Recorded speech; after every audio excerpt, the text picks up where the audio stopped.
नमस्कार, मी पंजाब डक.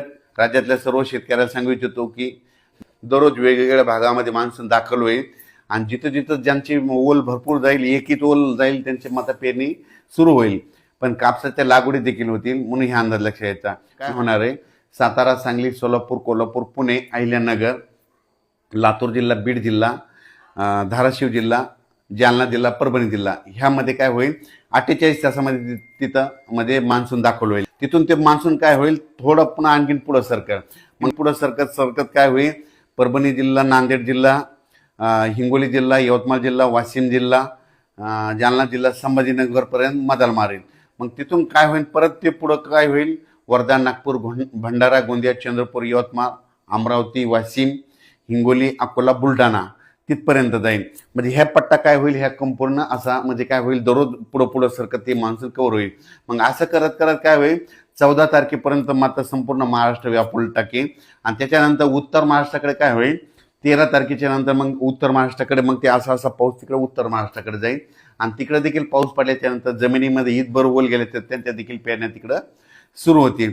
आणि त्याच्यानंतर शेतकऱ्याला सांगू इच्छितो की 16च्या नंतर 15 जूनच्या नंतर काय होणार आहे की पुन्हा नंतर सरी चालू राहतील. मोठा खूप पाऊस पडणार नाही, सरी येत राहतील. म्हणजे अशा पाऊस जसं मान्सून आल्याच्यानंतर जशा सरी येतात 10 मिनिटाच्या, 20 मिनिटाच्या, 22 मिनिटाच्या अशा सरी येत राहतील. आणि ते देखील 15 ते 20च्या दरम्यान ते पाऊस येईल. पण 20 जून ते 30 जूनच्या दरम्यान परत राज्यामध्ये ज्यांची पेरणी शिल्लक राहिली, कोणी त्या पेरणीमधून वंचित राहिली, मग 20 जून ते 30 जूनमध्ये एक पाऊस येईल. म्हणजे ते काय होईल? 20, 21, 22 जूनच्या दरम्यान ते पाऊस येईल. त्याच्यामध्ये काही जणांच्या शेतकऱ्याच्या पेरण्यावरती लागवड होतील. आणि 25 ते 29 जूनमध्ये जे पाऊस येईल त्याच्यामध्ये देखील शेतकऱ्याच्या काही लागवडी होतील. आणि त्याच्यातून जर काही शेतकरी उरले तर 10 जुलै ते 15 जुलैमध्ये एक पाऊस येणार आहे. 10 जुलै ते 15 जुलैमध्ये दरवर्षी महाराष्ट्रात पाऊस पडतो. आणि त्याच्यामध्ये राहिलेल्या ज्यांच्याकडे वापसा नसली त्यांच्या पेरण्या होतील, म्हणून हे अंदाज लक्षात यायचा. शेतकऱ्याला सांगू इच्छितो, तुम्ही काय करा, महाराष्ट्रातल्या शेतकऱ्याला सांगू इच्छितो, पेरणी करताना निर्णय स्वतः घ्यायचा. जमिनीची ओल तपासायची, जर ओल भरपूर गेली तर पेरणीचा निर्णय स्वतः घ्यायचा. पण राज्यामध्ये काय झालं की बऱ्याच प्रसारमाध्यमातून म्हणले की यावर्षी दुष्काळ पडणार आहे आणि पाऊस पडणार नाही असं म्हणतात. शेतकऱ्याला सांगू इच्छितो, घाबरू नका. यावर्षी शेतकरी हिताचा पाऊस पडणार आहे. पेरण्या जूनमध्ये होणार आहेत. जूनच्या म्हणजे या जून महिन्यात काही होणार आहेत आणि 15 जुलैच्या आत काही जणांचे होणार आहेत. म्हणून यावर्षी पेरणीसाठी पाऊस चांगला आहे. आणि यावर्षी पिकाला लागल तसा पाऊस पडणार आहे. जूनमध्ये पेरणीचा पाऊस होईल, जुलैमध्ये थोडा जास्त पाऊस पडेल, ऑगस्टला थोडा कमी राहील. पण सप्टेंबर ऑक्टोबरमध्ये असा पाऊस पडेल धुमाकूळ घाले. काही जे मोठे मोठे धरण तळे ते 2-2, 3-3 दिवसामध्ये पाऊस पडल्याच्यानंतर त्याची ती रिकव्हरी होऊन जाईल आणि त्या तळ्यात देखील पाणी येईल. म्हणून हे देखील सांगू इच्छितो. मान्सूनचा पाऊस कसा असतो तुम्हाला सांगतो. मान्सून आता आपल्या इथं तळ कोकणात आज दाखल होईल जवळपास. तिथून आल्याच्या नंतर ते डायरेक्ट काय होतं, मुंबईकडे जातं, मुंबईहून असं महाराष्ट्रात येतो. पण यावेळेस तसं व्हायला नाही. तर यावेळेस काय व्हायला माहिती आहे का? कर्नाटकमधून शॉर्टकट मार्गानेच काय होणार, इथं गरमी असल्यामुळं इकडे ते बाष्प खेचले जाणार आहे.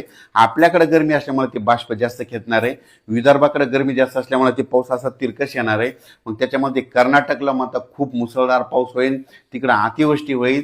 तेलंगणात देखील तशीच परिस्थिती राहतील, त्यांनी देखील अंदाज लक्षात येता.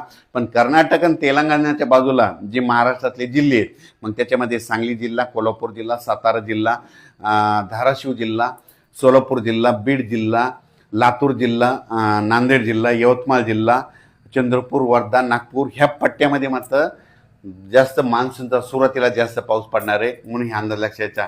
दरवर्षी बीड जिल्ह्याला कमी पाऊस पडतो, पण ह्या वर्षी मात्र बीड जिल्ह्याची पेरणी चांगली लवकर होणार आहे.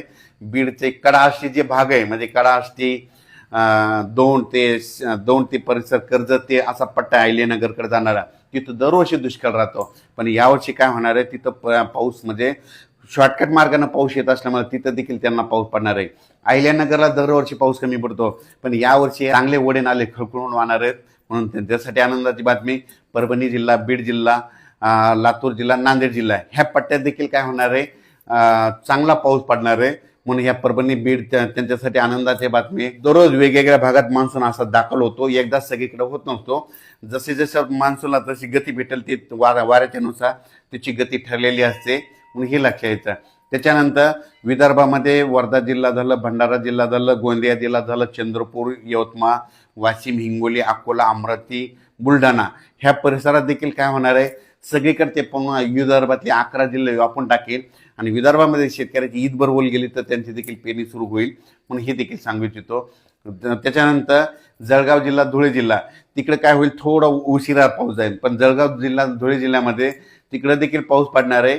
तिकडे होईल हे मान्सून मुंबईकडे जाईल, मुंबईकडे गेल्याच्या नंतर तिकडं रिमझिम पाऊस पडेल, रिमझिममध्ये त्यांची ईदभर ओल जाईल आणि त्यांच्या देखील पेरण्या लागते. पण राज्यातल्या सर्व शेतकऱ्याला सांगू इच्छितो, शेतकऱ्यांना घाबरून जाऊ नका, पाऊस येणार आहे, पेरण्या होणार आहेत, काही चिंता नको. जूनमध्ये पाऊस पडणार आहे, जुलैला जास्त राहणार आहे, ऑगस्टला कमी राहील आणि सप्टेंबर, ऑक्टोबर परतीचा पाऊस धुमाकूळ घालणार आहे. अचानक वातावरण बदल झाला तर परत एक मेसेज दिला जाईल. धन्यवाद.